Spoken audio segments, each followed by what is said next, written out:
আমাদের সঙ্গে রয়েছেন শাহ নিজাম, যুগ্ম সম্পাদক, নারায়ণগঞ্জ মহানগর আওয়ামী লীগ, এবং রয়েছেন প্রদীপ কুমার দাস, সভাপতি, বাংলাদেশ হিন্দু বৌদ্ধ খ্রিস্টান ঐক্য পরিষদ, নারায়ণগঞ্জ। এবং খবরটা যদি একটু আমার সহকর্মীরা দেখান, ব্যাপারটি হচ্ছে এরকম: মেয়র আইভী ও তার পরিবারের বিরুদ্ধে দেবোত্তর সম্পত্তি দখলের অভিযোগ। নারায়ণগঞ্জের পৌর মেয়র আইভী রহমান ও তার পরিবারের সদস্যদের বিরুদ্ধে হিন্দু দেবোত্তর সম্পত্তি দখলের অপচেষ্টা ও হুমকি দেওয়ার অভিযোগ উঠেছে। এই ঘটনার প্রতিবাদে বাংলাদেশ হিন্দু বৌদ্ধ খ্রিস্টান ঐক্য পরিষদ নারায়ণগঞ্জ জেলা শাখা ও বাংলাদেশ পূজা উদযাপন পরিষদ নারায়ণগঞ্জ শাখার উদ্যোগে প্রতীকী অনশন কর্মসূচি পালন করা হয়েছে। আমাদের সঙ্গে রয়েছেন প্রদীপ কুমার দাস, সভাপতি, বাংলাদেশ হিন্দু বৌদ্ধ খ্রিস্টান ঐক্য পরিষদ নারায়ণগঞ্জ। প্রদীপ কুমার দাস, আপনি শুনতে পাচ্ছেন আশা করছি? জি। ব্যাপারটি কি? আপনাদের অভিযোগটি কি? আমাদের অভিযোগ হলো, নারায়ণগঞ্জের স্থাপনের সময়কালে আমাদের শ্রী বিকনলাল ঠাকুর মহোদয় শহরের দেবগাখড়া এলাকায় আমাদের উপাস্য দেবতা লক্ষ্মীনারায়ণের নামে শ্রী শ্রী রাজা লক্ষ্মীনারায়ণ জিউর বিগ্রহ মন্দির নামে একটি মন্দির স্থাপন করেন। এটা 100 বছর আগে। শত শত বছর ধরে এই মন্দিরটি নারায়ণগঞ্জের লাখো হিন্দু ধর্মাবলম্বীর জন্য একটি পবিত্র স্থান এবং শুদ্ধস্থার কেন্দ্রবিন্দু হিসেবে গড়ে উঠেছে। এবং স্বর্গবাসী বিকনলাল ঠাকুর মন্দিরটি পাশেই পূজা অর্চনা করার জন্য এবং আশেপাশে অধিবাসীদের সুবিধার্থে 366% জায়গা নিয়ে একটি পুকুর খনন করার, যা স্থানীয়দের কাছে জিউস পুকুর নামে পরিচিত। এই জিউস পুকুরটি আমরা শত শত বছর ধরে ব্যবহার করে আসছি এবং এটা সকলে মিলে ব্যবহার করে আসছি। কিন্তু বঙ্গবন্ধুর হত্যার পর, আমাদের শেখ মুজিবুর রহমান জাতির জনক বঙ্গবন্ধু শেখ মুজিবুর হত্যার পর, সপরিবার হত্যার পর এই বিশাল দেবোত্তর সমিতিকে দখল করার জন্য এবং বিশেষ করে জিউস পুকুরটাকে দখল করার জন্য একটা গোষ্ঠী মরিয়া হয়ে ওঠে এবং এই জিউস পুকুরটি দখল করার পায়তারা তারা শুরু করে। এখন এই পুকুরটি দখল অবস্থা আছে। আমাদের দাবি যে এই জিউস পুকুরটি আমরা অবিলম্বে ফেরত চাই এবং আমরা ইতিমধ্যে গত 11 তারিখে আমরা মাননীয় প্রধানমন্ত্রী জননেত্রী শেখ হাসিনাকে একটি স্মারকলিপি প্রদান করেছি। নারায়ণগঞ্জের সর্বস্তরের সংখ্যালঘু সম্প্রদায়ের মানুষ এই স্মারকলিপিতে অংশগ্রহণ করেন এবং আজকেও আমরা এই একটি প্রতীক অনশন করেছি। সেখানে আমরা দাবি করেছি যে আমাদের জিউস পুকুরটি অবিলম্বে আমাদের কাছে যেন ফেরত দেওয়া হয়। আপনি আছেন আমাদের সঙ্গে, শ্যামদত্ত, আপনি শুনছিলেন এই আলাপটি, পরবর্তী আলাপটি যদি আপনি এই সম্পর্কে কিছুটা আমি অবহিত আছি। বিশেষ করে আজ থেকে বোধহয় মাসখানেক আগে একটি মানববন্ধনও হয়েছিল সেখানে, আমি যতটুকু জানি। এবং ঢাকা থেকে হিন্দু ধর্মাবলম্বী অনেক নেতৃবৃন্দ সেখানে গিয়েছিলেন।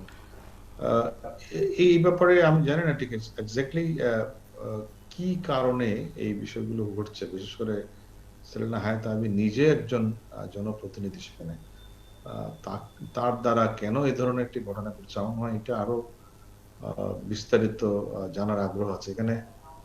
যেহেতু নারায়ণগঞ্জের নেতৃবৃন্দ আছেন, তারা বিষয়টি সম্পর্কে আরো স্পষ্ট করবেন আমাদেরকে এবং এটি জানা প্রয়োজন আমাদের। শুনে আসি। জনাব শাহ নিজাম, আপনি শুনছিলেন এই অভিযোগটির ব্যাপারে আপনাদের বক্তব্য কি? ধন্যবাদ আপনাকে। আমি প্রথমে আজকের এই বিজয়ের মাসে আপনাদেরকে বিজয়ের অভিনন্দন জানাচ্ছি। এই জিউস পুকুরের যে ব্যাপারটা, এটা আমাদের জন্য অত্যন্ত দুঃখজনক আমরা মনে করি। কারণ অসাম্প্রদায়িক বাংলায় যে স্লোগানে, যে মতবাদে আমরা স্বাধীনতা যুদ্ধ করেছি, সেখানে হিন্দু বৌদ্ধ খ্রিস্টান মুসলমান সেখানে ভিন্নভাবে সেখানে প্রকাশ হবে না। আমরা সবাই বাঙালি, এটি আমাদের পরিচয়। তো সেই জায়গাটাতে বিগত দিনে যখন আমরা বিভিন্ন নির্বাচনে, আমরা যখন মেয়র আইভীর আপা যখন নমিনেশন পাই, আমরা তার জন্য আমরা ভোটের জন্য বিভিন্ন সবার কাছে গিয়েছি। আমরা আমাদের হিন্দু সম্প্রদায় যারা রয়েছে আমরা তাদের কাছেও গিয়েছি। আজকে আমাদেরকে প্রশ্ন করা হচ্ছে যে আমরা যাদের কাছে ভোট চেয়েছি আজকে তারা আমাদের দ্বারাই নিগৃহীত। এটা আমাদের জন্য অত্যন্ত দুঃখজনক এবং অত্যন্ত লজ্জিত একটা বিষয়।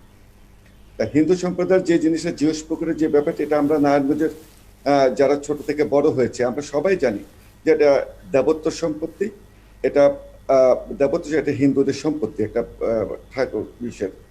তো সেই জায়গাটাতে আজকে আমরা যারা হিন্দু সম্প্রদায়, নারায়ণগঞ্জ জেলা পূজা কমিটি প্লাস সনাতন ধর্মাবলম্বী যারা ছিল, তারা আজকে একটি প্রতীক অন্বেষণ করেছে। সেখানে আমাদেরকে তারা বলেছে, আমরা তাদের সাথে সংহতি প্রকাশ করেছি এবং তাদেরকে আশ্বস্ত করেছি যে আমরা আপনাদের পাশে থেকে আপনাদের অধিকার যেন আপনারা ফিরে পান, আপনাদের অধিকার যেন আপনারা ফিরে পান, তার জন্য আইনিভাবে এবং সামাজিকভাবে যা কিছু করার প্রয়োজন আমরা আপনাদের পাশে থেকে, আপনাদের সাথে থেকে আপনার অধিকার প্রতিষ্ঠার জন্য আমরা আপনাদের পাশে থাকবো এই বলতে তাদেরকে আশ্বস্ত করেছি এবং তাদেরকে অনশন থেকে আমরা ফিরিয়ে নিয়েছি।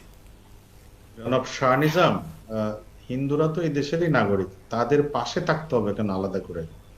তারা কি একটি মানে ভালনারেবল গ্রুপ হিসেবে চিহ্নিত হয়ে গেছে বাংলাদেশে? না, সেটা বলছি না।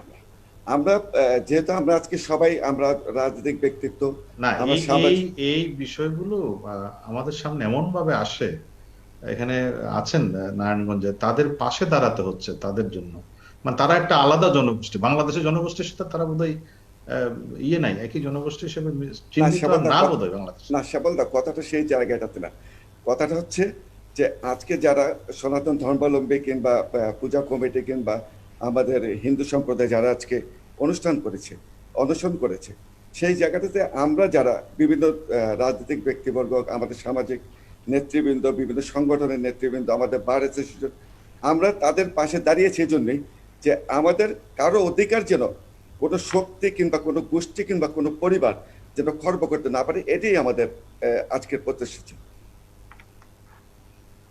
বিষয়টা এরকম যে বাংলাদেশে এই মুহূর্তে সংখ্যালঘু জনগোষ্ঠী বলতে একটা গোষ্ঠীকে আমরা চিহ্নিত করে ফেলেছি, যাদের জমি জমা দখল করা যায় সহজে, যাদের সম্পত্তি নিয়ে ক্রমাগত ঝুঁকির মধ্যে থাকতে হয়। হয়তো নারায়ণগঞ্জেও সেই ঘটনাটা ঘটছে। সেই জায়গা থেকে আমি জানি না যে বাংলাদেশের মেইন স্ট্রিম যদি বলি, যারা বিশ্বাস করেন, যেটি আপনি বললেন, মুক্তিযুদ্ধের মাসে, আমাদের গৌরব এবং অহংকারের মাসে একটি জনগোষ্ঠীকে তার সম্পত্তি রক্ষার জন্য অনশন করতে হচ্ছে, সেই জায়গাতে দাঁড়িয়ে আমরা কি এই আত্মবিশ্বাসটা আমরা আছে কিনা যে আমরা মুক্তিযুদ্ধের চেতনার জায়গাটিতে আছি কিনা আদৌ? অনেক ধন্যবাদ জনাব শাহ নিজাম, এবং অনেক ধন্যবাদ জনাব প্রদীপ কুমার দাস। এই প্রশ্নটি রইল, এই প্রশ্নটা আসলে জনাব শাহ নিজাম হয়তো উত্তর দিচ্ছিলেন একটা, কিন্তু এই প্রশ্নের উত্তর এত সহজে আসলে সমাধান হবে বলে মনে হয় না। আমরা মনে করি যে এই প্রশ্নের উত্তর ক্রমাগতই আমাদের খুঁজে যেতে হবে।